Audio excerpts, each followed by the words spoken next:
Assalamualaikum warahmatullahi wabarakatuh.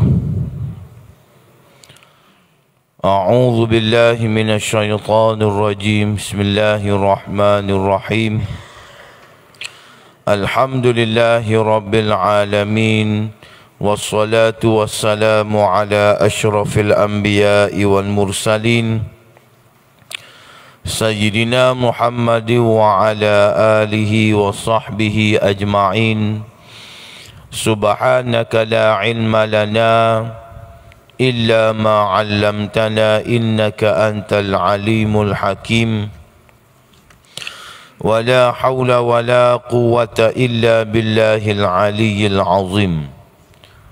Allahumma inna nas'aluka ilman nafi'a wa nas'aluka rizqan tayyiba wa nas'aluka amalan mutaqabbala. Allahumma inna na'udzu bika min ilmin la yanfa' wa qalbin la yakhsha' wa amalin la yurfa' wa du'a'in la yusma'. Allahumma la tu'akhidhni bima yaqulun waghfir li mimma la ya'lamun waj'alni khairan mimma yadhunnun, amma ba'd. Alhamdulillah, syukur kepada Allah Subhanahu wa ta'ala kerana diberi peluang dan juga masa serta kesempatan oleh Allah Ta'ala kepada kita semua, kita dapat bersama-sama pada pagi ini dalam majlis ilmu kita, dalam program ilmu kita. Mudah-mudahan keberadaan kita di dalam majlis ilmu mendapat keberkatan dan kerahmatan daripada Allah Subhanahu wa ta'ala. Kita sambung pengajian berkenaan dengan Khulafa ar-Rashidun Sayyidina Umar Al-Khattab radhiyallahu ta'ala anhu, yang mana tanda sini kita berakhir pada 17 hari bulan ni. 17 hari bulan ni dulu kita telah berakhir di Perang Al-Qadisiyah. Perang Al-Qadisiyah, perang yang sangat penting dalam sejarah hidup Sayyidina Umar Al-Khattab radhiyallahu ta'ala anhu, yang membawa kesan yang besar kepada Islam pada masa itu dengan kemenangan kepada tentera-tentera Islam di bawah pimpinan Sayyidina Umar Al-Khattab radhiyallahu ta'ala anhu. Kalau kita ingat balik, peperangan Al-Qadisiyah ini berlaku selama 4 hari. Ambo cerita baru ni dulu, berlaku selama 4 hari, yang mana tentera Parsi seramai 100,000 orang. Tentera Parsi seramai 100,000 orang berhadapan dengan tentera Islam seramai 36,000. 36,000 berdepan dengan 100,000. Tetapi dengan izin Allah Subhanahu wa ta'ala, Allah Ta'ala memberi kemenangan kepada tentera-tentera Islam.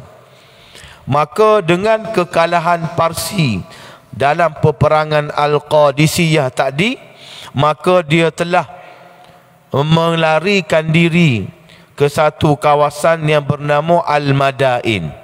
Dia telah melarikan diri daripada Al-Qadisiyah, dia melarikan diri ke Al-Madain. Jadi pada pagi ininya kita akan ceritalah bagaimana kesudahan tentera-tentera Parsi ini apabila mereka bersembunyi di Al-Madain. Kemuncaknya dia akan berakhir di Nahawan. Nama tepat ni, lah ni gak di Iran lah belakang ni. Di Nahawan, iaitu benteng terakhir Parsi. Penawanan Al-Madain, iaitu ibu negara Parsi dan pusat pentadbiran, adalah sangat penting bagi menghapuskan pengaruh Parsi serta secara menyeluruh. Penawanannya pula termasuk dalam janji Rasulullah sallallahu alaihi wasallam, bermakna mereka yang terlibat dalam kejayaan menawannya adalah mempunyai kelebihan yang tersendiri. Ini adalah janji Nabi SAW. Nabi pernah sebut kepada sahabat-sahabat dia ketika mana dalam peperangan Ahzab. Dalam peperangan Ahzab ni Nabi sebut kepada sahabat-sahabat dia, Allahu Akbar, u'titu mafatiha farisa wallahi inni la ubsiru qasral madain al-abyad atau kama qala. Allah Ta'ala Maha Besar. Allahu Akbar. Aku telah dikurniakan kunci-kunci istana daripada negara Parsi, dan dengan nyata aku melihat istana-istana putih yang terletak di Al-Madain. Ini janji Nabi sallallahu alaihi wasallam kepada para sahabat, yang mana masa tu kuasa besar Parsi dan juga Rom. Tak ada dah kuasa besar hak lebih besar daripada dua kuasa besar tadi, iaitu Empire Parsi dan juga Rom. Dalam ketika mana berlakunya peperangan Ahzab. Jadi bila sahabat-sahabat Nabi ini dia masuk ke Al-Madain, maka ia teringat janji Nabi sallallahu alaihi wasallam. Sa'ad bin Abi Waqqas berada di Al-Qadisiyah selama 2 bulan bagi menunggu arahan berikutnya daripada Khalifah Umar bin Al-Khattab. 2 bulan tunggu arahan seterusnya nak pergi mana. Arahan untuk menawan Al-Madain tiba setelah bandar-bandar dan daerah di sekelilingnya berjaya ditawan oleh tentera Islam. Pihak Parsi diberikan pilihan sama ada mereka menyerah secara sukarela kerana menerima keadilan Islam yang dilihatnya, atau berdegil sehingga berperang akibat fanatik kepada kerajaan yang zalim. Islam ni kalau kita baca dalam sejarah, kita baca dalam sirah, Islam memberi tawaran kepada musuh-musuh dia 2 perkara, 2 pilihan. Sama ada mu nak masuk Islam ataupun kamu berdegil untuk tak saya masuk Islam, maka kita akan perang. Ini pilihan yang diberikan oleh Islam apabila mereka berada di medan perang. Saidina Umar tidak putus-putus memberikan peringatan kepada Sa'ad bin Abi Waqqas dan semua orang yang berada di bawahnya, tentera di bawahnya, supaya sentiasa berlaku adil dan bersopan santun dengan berakhlak mulia terhadap penduduk-penduduk. Duk tengok perang pun Saidina Umar pesan acak kali kepada panglima-panglima perang dan juga tentera-tentera dia supaya menunjukkan keadilan, menunjukkan akhlak yang baik kepada penduduk-penduduk di sana. Di samping itu, menunaikan hak mereka sebagai manusia yang wajib dilayan dengan sifat peri kemanusiaan mengikut ajaran Islam. Ni adabul harbi fil Islam. Adab peperangan di dalam Islam mesti berlaku adil walaupun kepada musuh.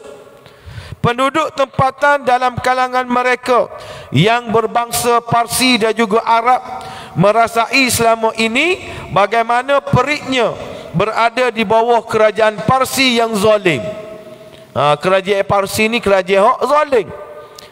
Khususnya golongan para petani miskin yang merupakan jumlah terbesar dalam kalangan penduduk. Sehingga akhirnya kerana keadilan, kerana akhlak mulia yang ditunjukkan oleh tentera-tentera Islam, walaupun tentera Islam ini menawan kota mereka, menawan kawasan mereka, mereka menerima Islam dan menjadi penganutnya, atau lebih rela menjadi rakyat negara Islam tanpa menganut agamanya.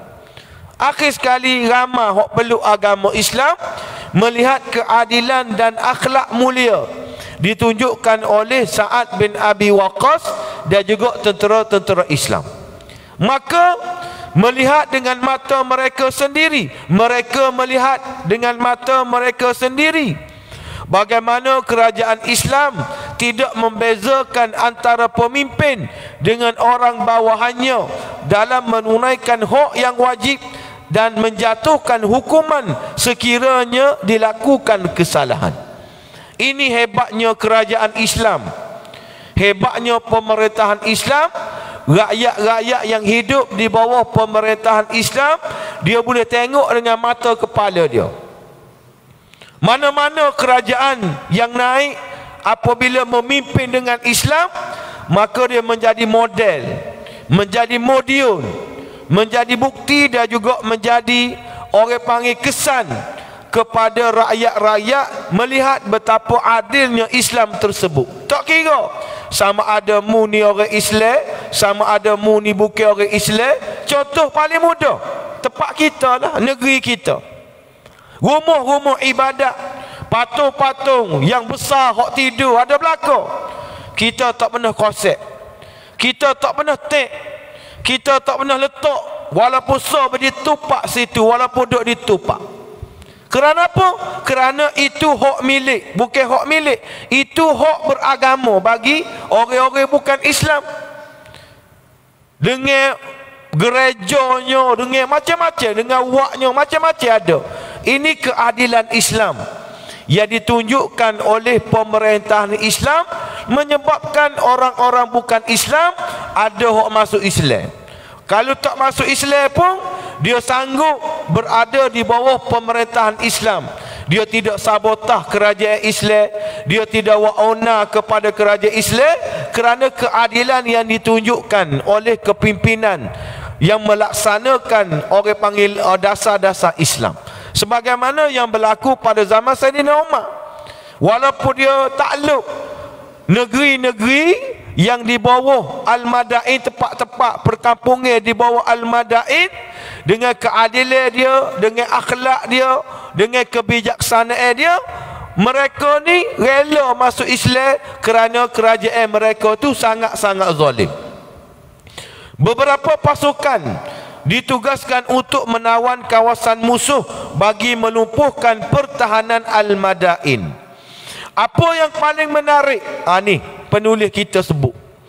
Apa yang paling menarik ialah pergerakan tentera Islam dibantu oleh kepakaran masyarakat Parsi yang menyertai Islam bagi menjatuhkan kerajaan bangsa mereka sendiri yang berlaku zalim selama ini. Ini hebat Islam.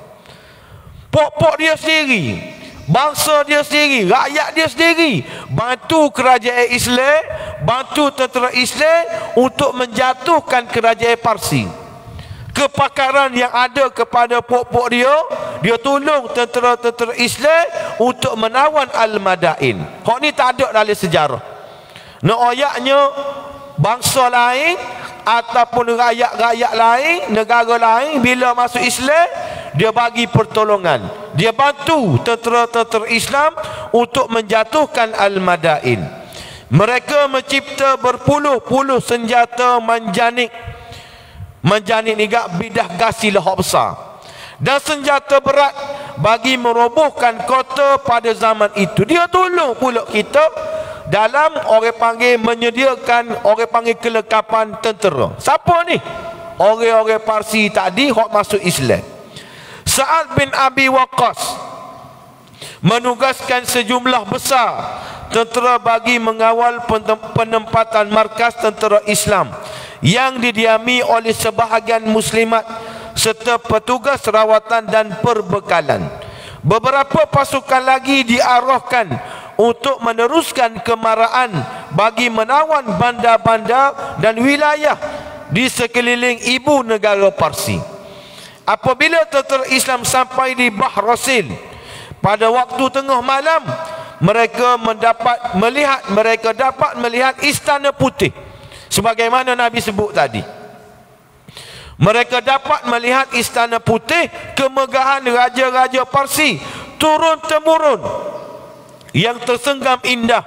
Mereka bertakbir kerana ternyata berlakunya janji yang pernah diucapkan oleh Rasulullah sallallahu alaihi wasallam sejak perjalanan sebelum hijrah dan ketika menghadapi bala tentera Ahzab yang mengepung Madinah.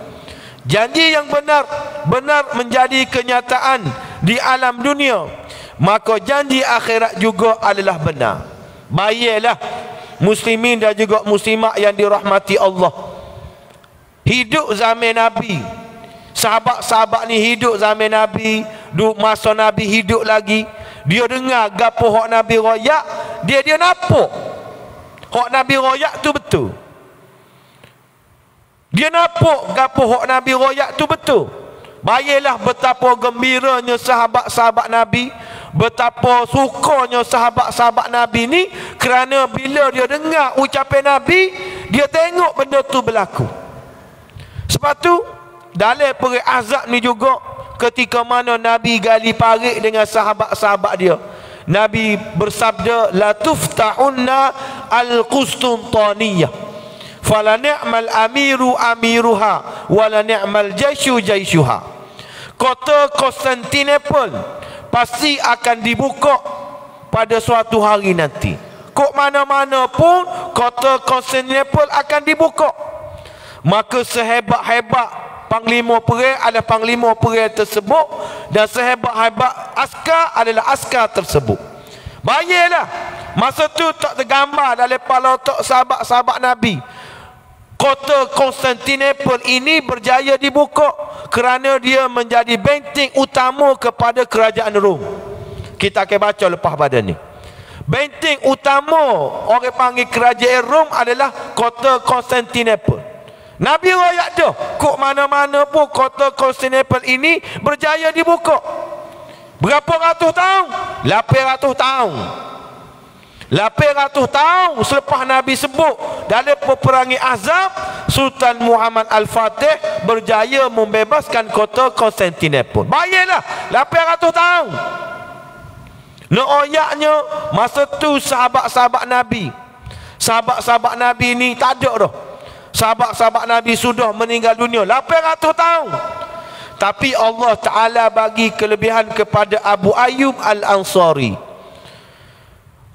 Abu Ayyub Al-Ansari masa Yazid bin Muawiyah, masa pemerintahan Daulah Al-Umayyah, Muawiyah dia latih Yazid bin Muawiyah mengetuai satu misi untuk menawan kota Konstantinopel. Maka pada masa tu seorang sahabat Nabi bernama Abu Ayyub Al-Ansari. Kalau kita ingat balik, siapa Abu Ayyub Al-Ansari ni? Hak Nabi singgah di rumah dia ketika mana Hijratul Rasul. Hak Nabi singgah di rumah dia ketika mana Hijratul Rasul. Akhir sekali Nabi duduk di rumah dia. Dia ni menjadi tetamu. Dia ni menjadi tetamu Rasulullah lah. Rasulullah duduk di rumah dia selama 2 bulan. Umur dia panjang. Nabi wafat, dia hidup lagi. Khulafa ar-Rasyidun mati. Nabi wafat, Abu Bakar wafat, Umar wafat, Ali wafat. Dia hidup lagi. Masa tu umur dia 80 tahun. Umur dia 80 tahun. Masa Yazid nak pergi menawan kota Konstantinopel ni, umur dia 80 tahun. Bila dia nak keluar perang, walaupun umur dia 80 tahun, anak-anak mai jumpa dengan dia.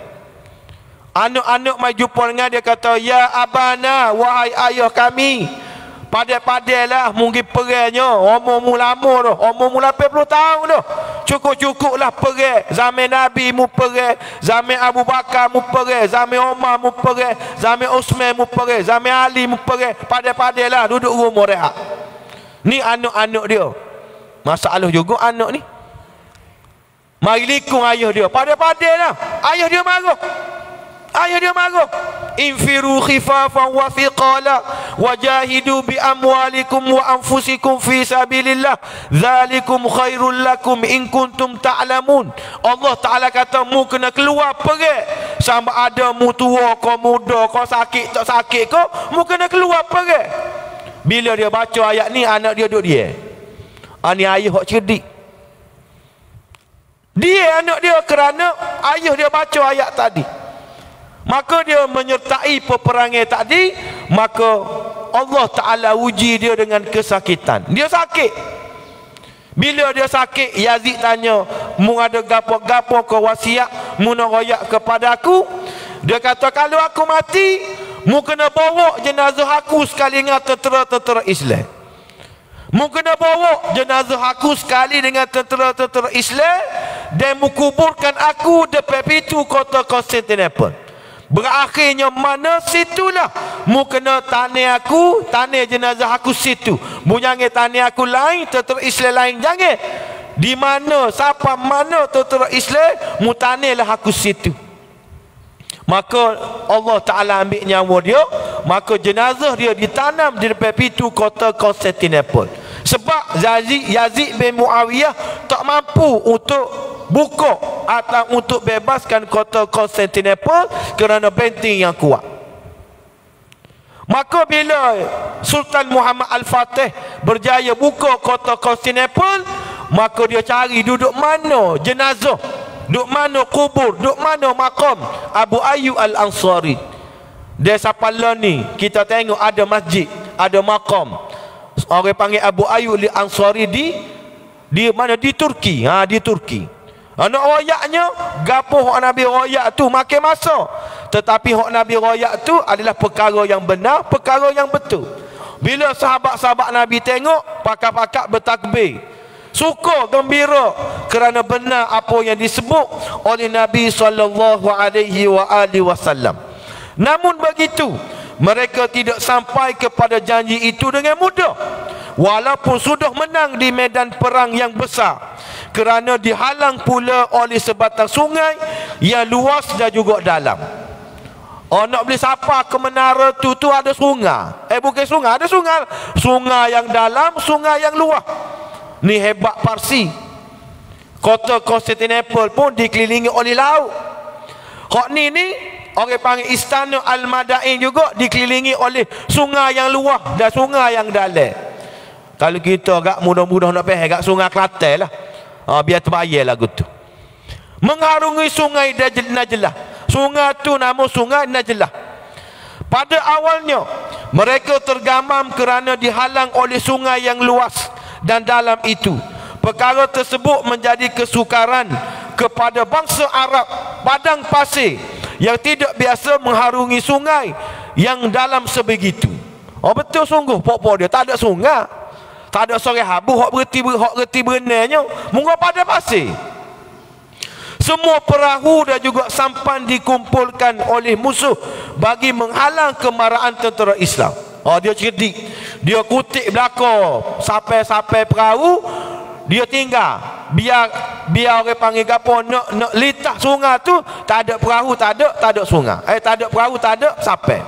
Sa'ad bin Abi Waqqas mahu serangan diteruskan agar tiada sebarang peluang bagi musuh menyusun kekuatannya semula. Kok mana-mana kita kena jalan terus.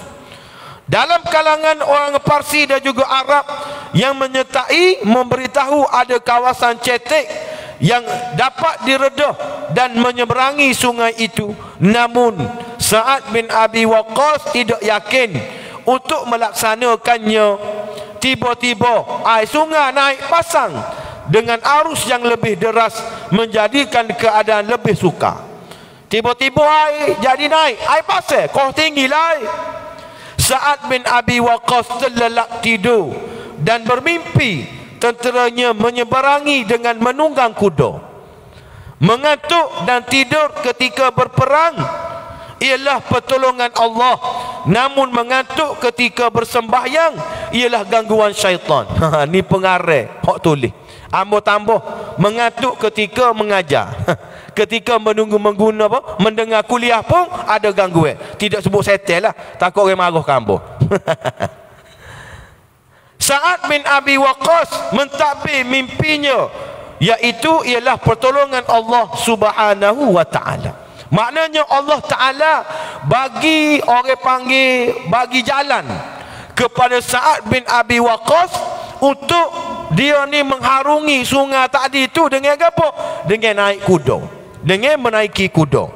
Sa'ad bin Abi Waqqas memilih kalangan anggota tentera yang paling tahan lasak dengan jumlah hanya 600 orang anggota, dipimpin oleh Panglima Asim bin Amr At-Tamimi, seorang tentera yang paling tahan lasak dan paling berani. Pasukan ini dinamakan dalam istilah ketenteraan pada zaman ini dengan pasukan komando. Lah ni gak komando lah. Jadi Sa'ad bin Abi Waqqas dia cari 900 orang komando-komando ini, kemudian mereka diarahkan untuk menyeberangi sungai yang sedang pasang dan berarus itu supaya menawan tebing sungai di seberang. Ni KJA tak masuk akal. KJA tak masuk akal, tetapi kehebatan yang ada kepada tentera-tentera Islam, mereka berjaya mengharunginya. Sebab itulah Parsi takut. Hal ini bertujuan untuk persediaan tentera yang menyeberangi sungai berikutnya dengan jumlah yang besar bagi memerangi musuh seterusnya. Kita baca strategi yang dilakukan oleh Sultan Muhammad Al-Fatih. Bagaimana dia berjaya membebaskan kota Konstantinopel yang dilikung oleh bukit-bukit yang ada di sungai, ada di tengah-tengah dia tu laut. Bagaimana strategi dia buat? Dia hapus, dia bleaching bukit-bukit yang ada, maka dia tarik kapal laut melalui bukit. Dia akhir sekali berjaya mengharungi lautan yang menjadi orang panggil benteng utama kepada Konstantinopel. Nak cari mana askar erek ataupun tarik kapal-kapal perang. Kapal perang ni tak serupa dengan kereta Ambo Viva kecil. Kapal perang ni besar, tapi dia boleh suruh askar dia tarik kapal-kapal perang ni dengan dia bleaching bukit-bukit. Bukit dia bleaching, bukan rock ni bukit. Kalau rock tebah-tebah cerah dah ni bukit. Dia orang panggil dia perata bukit. Lepas tu dia sembelih kubah-kubah, dia ambil orang panggil gapo lemuk-lemuk kubah, dia lesek di atas bukit supaya bila tentera Islam ni boleh tarik dengan licin askar tentera orang panggil gapo dia, orang panggil kapal-kapal perang tadi. Ni strategi yang dibuat oleh Sultan Muhammad Al-Fatih. Hok mana ada pitih boleh gila ke Turki, amo tak pergi lagi, cuma royak aja tengok dokumentari. Kalau hok mana ada pitih boleh pergi Turki, tengok kesan bagaimana hebatnya Sultan Muhammad Al-Fatih. Dia buka kota Konstantinopel. Kebetulan baru ni amo tengok lalu TV, orang panggil Golden Horn. Golden Horn ni adalah orang panggil pula yang mengelilingi kota Konstantinopel. Bukan setakat pula, di antara air dengan istana pula tu, dia lepar ataupun dia tenggelamkan besi-besi besar, supaya bila kapal perang lalu kena besi karet. Besar besi tu. Amo tengok lalu TV, besar. Sebutir kereta boleh sosok dia tu besar. Besar pula, bukannya pendek. Dalam 4.5 km dia likung bukit dia tu dengan besi tadi. Jadi bila kapal perang nak seram melalui jalan lautan, dia akan sekak di besi tadi, karet kapal tu. Sebab tu Sultan Muhammad Al-Fatih dia lalu ke bukit. Sebab bila turun daripada bukit tu, dia sudah lepas rata-rata besi yang telah diikat oleh tentera-tentera Rom pada masa tu. Jadi Sa'ad bin Abi Waqqas ni, sebagaimana Sultan Muhammad Al-Fatih, dia bijak. Dia suruh komando ni berenang. Asim memulakan penyeberangan dengan 60 orang anggota. Kemudian diikuti oleh semua anggota pasukannya. Mereka mendapat tentangan yang sengit daripada musuh. Namun akhirnya 900 orang tentera Islam yang handal dan tahap lasak berjaya mengalahkan musuh dan berjaya mengambil alih pangkalan tentera di tebing sungai. Maknanya berjaya dia ni melepasi sungai yang dalam dan juga derah dengan anggota komando 900 orang. Ni hebatnya tentera Islam dan latihan yang diberikan oleh mereka. Apabila melihat pasukan yang ditugaskan itu berjaya bertapuk setelah mengalahkan musuh yang menentangnya, Sa'ad bin Abi Waqqas terus mengarahkan bala tentera seluruhnya untuk menyeberangi sungai tanpa sampan. Tak perlu sampai dah, pakai jalan gitu ya. Beliau mengarahkan anggotanya supaya berzikir menyebut nasta'inu billah wa natawakku alaih hasbunallah wa ni'mal wakil wala hawla wala quwwata illa billahil aliyyil azim. Ni zikir munajat. Zikir munajat yang dibaca oleh Sa'ad bin Abi Waqqas supaya Allah Ta'ala memberi pertolongan kepada tentera-tentera Islam dan memberi kemenangan kepada tentera Islam. So lagi, Ya Hayyum Ya Qayyum. Siapa baca ni? Rasulullah sallallahu alaihi wa alihi wasallam. Bila dia baca? Ketika mana perang Badar. Apabila Sayyidina Ali pergi cari Nabi, Nabi sedia baca Ya Hayyum Ya Qayyum. Siapa? Dengar. Sayyidina Umar kona balik. Mari pula Nabi masih lagi baca Ya Hayyum Ya Qayyum. Ya Hayyum Ya Qayyum. Ini adalah zikir munajat. Hak kita duk baca sama-sama dah. Supaya apa?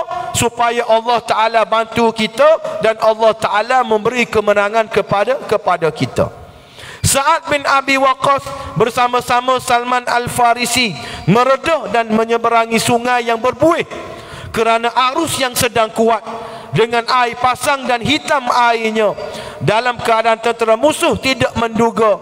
Ini adalah salah satu pertolongan Allah Ta'ala kepada tentera-tenteranya. Seluruh anggota tentera berjaya mengharungi sungai yang selamat kecuali seorang sahaja yang bernama Gharaqadah yang hilang terjatuh daripada kudanya. Al-Qaq sempat menyelamatkan kudanya sahaja. Raja Yazdaruj ni raja Parsi dan bala tenteranya melarikan diri bertempiaran kerana takut melihat kehebatan tentera Islam menyeberangi sungai dengan gagah berani tanpa ada sampan. Bayarlah sungai Kelantan lah, orang jalan lagu tu je. Orang rasa pakat berhenti ambil gambar rasa. Benda tu tak mustahil. Kerana hasbunallah wa ni'mal wakil. Ya Hayyum Ya Qayyum. La hawla wa la quwata illa billah. Ni zikir munajat tak berhenti-berhenti disebut oleh tentera-tentera dia, oleh Sa'ad bin Abi Waqqas. Tak berhenti-berhenti. Tak usah pelik lah kalau boleh jalan atas air pun. Kerana ini pertolongan daripada Allah Subhanahu wa ta'ala. Sa'ad bin Abi Waqqas kerana takut melihat kehebatan tentera Islam menyeberangi sungai dengan gagah berani tanpa sampan. Kerana istana putih kemegahan raja-raja Parsi ditawan tanpa penentangan. Mudah-mudah je boleh. Dia tengok Islam, tentera Islam ni hebat, pakai tak belawai dah, pakai berkebuk lagi. Padahal tentera Parsi ni gagah, empire besar dunia pada masa tu Parsi. Hebat dia ni, tapi dia tengok hebat lagi tentera Islam boleh menyeberangi sungai hak dalam, hak luar tanpa sampam, jalan begitu je. Akhir sekali lari tinggal istana dia. Sa'ad bin Abi Waqqas masuk ke dalam istana dengan membaca firman Allah Ta'ala, kam taraku min jannatin wa uyun wa zuru'in wa maqamin karim wa na'matin kanu fiha fakihin kadzalika wa awrathnaha qauman akharin. Surah Ad-Dukhan ayat 25 hingga ayat 28. Sedang molek. Ni tajuk baru. Sifat amanah tentera Islam.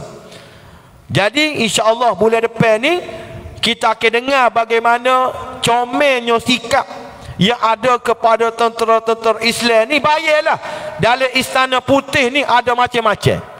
Ada emasnya, ada peraknya, ada permatanya, macam-macam ada situ. Tapi sifat amanah yang ada kepada tentera-tentera Islam tak hilang walaupun sebutihnya permata. Bukannya panglima ni tentera Islam sendiri pun tak ambil. Tentera Islam ni ramah. Tapi sifat amanah yang ada dalam diri mereka tak ambil walaupun so. Ini hebatnya tentera-tentera Islam pada masa itu, menyebabkan Allah Ta'ala bagi kemenangan kepada Islam. Sebagaimana Allah Ta'ala bagi kemenangan kepada Sultan Muhammad Al-Fatih, kerana Sultan Muhammad Al-Fatih itu bijak dah, dan askar-askar dia sendiri pun bijak. Disebut dalam kisah yang lain, askar-askar dia ni tak pernah tinggal solat wajib. Kebanyakan mereka tak pernah tinggal solat sunat rawatib. Ni askar-askar Sultan Muhammad Al-Fatih tak pernah tinggal semaya wajib. Dia sebahagian besar daripada mereka tak pernah tinggal solat sunat rawatib. Tak pelik lah. Dia boleh heret kapal perang melalui bukit. Dia juga palimo pera dia sara tu, tak pernah tinggal semaya wajib, tak pernah tinggal solat sunat rawatib, tak pernah tinggal semaya tahajud. Jadi gapo-gapo dia buat pun kita tak pelik, kerana dengan hubungnya dia rapat dengan Allah, dengan ibadat dia sangat banyak, sangat kuat, maka Allah Ta'ala bagi pertolongan kepada dia. Ini hebatnya tentera-tentera Islam, khususnya Saidina Umar Al-Khattab radhiyallahu ta'ala anhu. Saidina Umar ni tak lama merintah, 10 tahun je. Saidina Umar ni memerintah selama 10 tahun, tetapi 10 tahun dia merintah, ia berjaya menjatuhkan kerajaan Parsi dan melemahkan kerajaan Rom. InsyaAllah kita akan baca. Kita baca hak Melayu ni sedap. Pengarang kita ni sakit kepala. Nak terjemuh hak bahasa Arab, nak jadi bahasa Melayu. Kita ni baca hak Melayu dah. Pengarang dia ni Tuan Guru Tan Sri Haji Abdul Hadi bin Awang ni, kalau kita tengok rujukan dia semua bahasa Arab. Tapi dia nak mudah dia terjemuh kepada kita, dia tulis buku, kita baca hak Melayu je. Bayarlah orang baca bahasa Arab. Nak kumpul kitab tu, nak kumpul kitab ni, nak kumpul kitab tu, supaya jadi cerita yang menarik. Ini kehebatan ulama-ulama kita yang masih hidup lagi. Cukup setakat tu dulu. Mudah-mudahan Allah Ta'ala ampunkan dosa kita, dan Allah Ta'ala memberi kefahaman kepada kita untuk kita terus bersama-sama bekerja untuk Islam dan untuk mempertahankan Islam, insya-Allah. Kita sambung balik bulan depan sifat amanah tentera Islam. Aqulu qali hadza astaghfirullahal azim li wa lakum. Wassalamualaikum warahmatullahi wabarakatuh. أعوذ بالله من الشيطان الرجيم. بسم الله الرحمن الرحيم. الحمد لله رب العالمين، والصلاة والسلام على أشرف الأنبياء والمرسلين سيدنا محمد وعلى آله وصحبه أجمعين. اللهم اختم لنا بحسن الخاتمة ولا تختم علينا بسوء الخاتمة. ربنا آتنا في الدنيا حسنة وفي الآخرة حسنة وقنا عذاب النار. وصلى الله على سيدنا محمد وعلى آله وصحبه وبارك وسلم. وآخر دعوانا أن الحمد لله رب العالمين.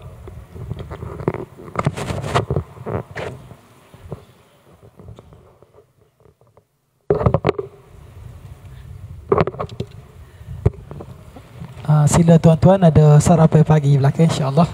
Sila-sila.